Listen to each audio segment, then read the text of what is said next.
Hi, Adrian. So lovely to have you today. What's your wisdom for us today? So, hi, I'm Adrienne Schalsberg. I'm a success coach. I work with female entrepreneurs, helping them build themselves up to run better businesses. So, I'm going to share my little wisdom tidbit with you through a story, something that actually happened to me last week.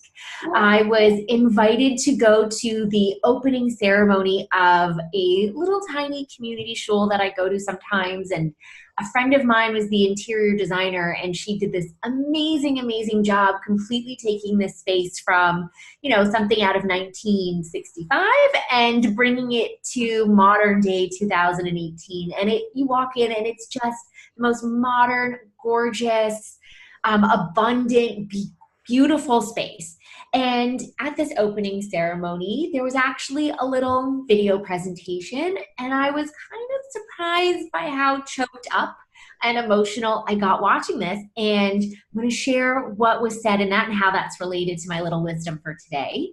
So you had the one of the original congregants of this little community synagogue who was sharing the origin story of how this community center came to be.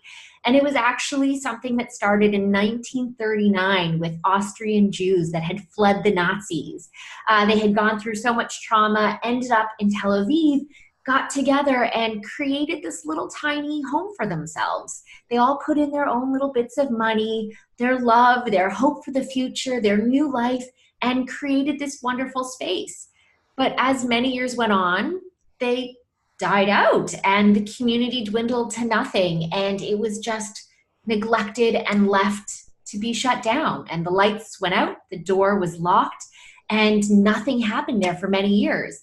And the man sharing this story had said he really just thought that that was the end of it and it was never to be used for anything ever again until a young American rabbi came in looking for a space to open a new congregation, and through serendipity found this tiny little space, and he went in there and he took off the blankets, opened the windows, turned on the lights, wiped everything down, and started teaching classes and starting having weekly services there and holiday celebrations and learning and community gatherings and all of these things, until finally he brought in an interior designer and completely redid the space to be the unbelievably gorgeous location that it is now. But the part that got me the most was when this original congregant said that he really thought nothing good was ever going to come of the space.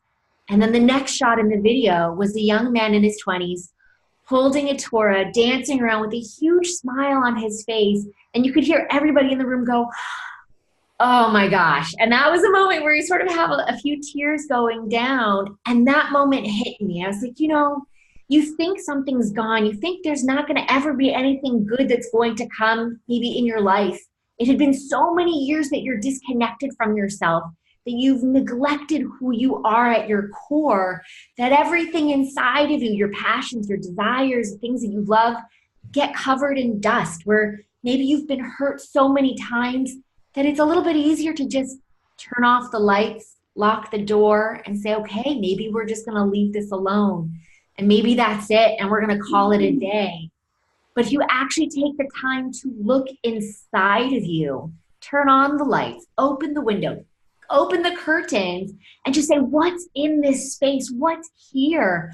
And just breathe new life into it. You can create a space of love and joy and bliss and happiness. And all you have to do is just love yourself enough to look inside.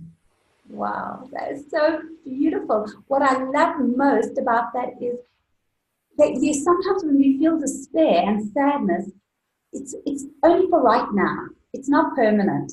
And you never know Exactly. what's around the corner. And if you keep looking inside yourself and keep yourself spacious and strong, you'll notice when new things come along and you'll be open to that. I love it. And being patient for the right time. Like this was perfect. Like the man that sort of came in and said, okay, I want to start this new community. I could not imagine anybody better for it Yeah, than yeah, him. So sometimes it's also knowing when is the right time absolutely. okay, now I've got to go inwards. Now it's time for me to sort of clean things out. Sometimes you have to just wait for it to be the best moment to say, okay, now let's move forward. But you got to clean it out first before you can bring in the new plants, the new light fixtures, the new flooring, all of these things that you want, that you're attracted to, the shiny objects. Like, yes, I want to live in the $1 million house.